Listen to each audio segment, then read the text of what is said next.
নমস্কার বন্ধুরা, আশা করি আপনারা সবাই সুস্থ আছেন, ভালো আছেন। আপনাদের আমার চ্যানেলে সবাইকে স্বাগতম। আজ আমি আপনাদের বানিয়ে দেখাবো চিকেন লিভার কারি। এই রেসিপিটা বানানোর আমার ভিডিও করার কোনো ছিল না, কিন্তু আমি আজকে বানিয়েছি। ক্ষমা করবেন যদি কিছু ভুল ত্রুটি হয়ে থাকে।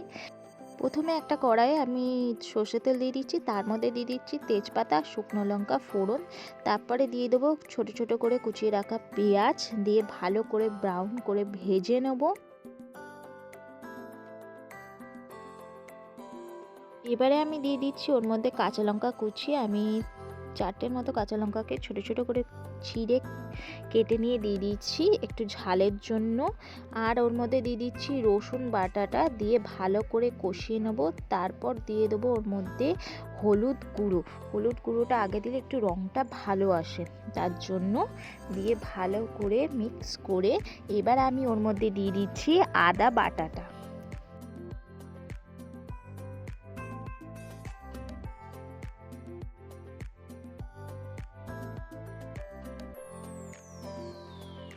এবারে আমি দিয়ে দিচ্ছি ছোট ছোট করে কেটে রাখা টমেটোটা, দিয়ে ভালো করে কষিয়ে নেব।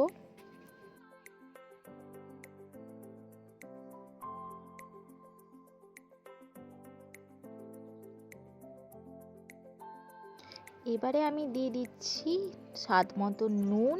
তারপর আমি দিয়ে দেবো এক এক করে মশলা। আর এগুলোর যে মশলাগুলো আমরা ইউজ করি, ধনে গুঁড়ো, জিরে গুঁড়ো, শুকনো লঙ্কা গুঁড়ো, দিয়ে ভালো করে চিকেনের একটু মশলা দিয়ে, আপনারা দিতেও পারেন নাও দিতে পারেন, আমি দিইনি, দিয়ে ভালো করে কষিয়ে নেবো। মশলাটা থেকে যখন আস্তে আস্তে তেলটা বেরিয়ে আসবে, এবং একটু তেল ছাড়তে শুরু করে দিয়েছে এরকম, ঠিক তখন দিয়ে দেবো আমাদের কেটে রাখা ক্যাপসিকাম কুচি।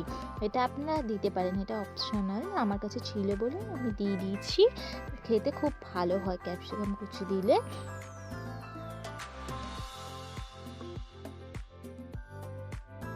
এবারে আমি দিয়ে দিচ্ছি পরিমাণ মতন জল।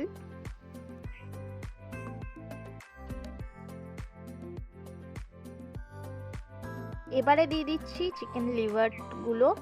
আমি এটাকে শুকনো লঙ্কা আর তোমার হলুদ আর সর্ষের তেল নুন দিয়ে মেখে রেখেছিলাম।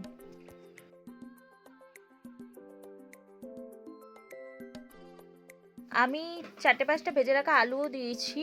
তো তারপর দেওয়ার পর ভালো করে জল দিয়ে পরিমাণ মতো একে ফুটতে দিতে হবে।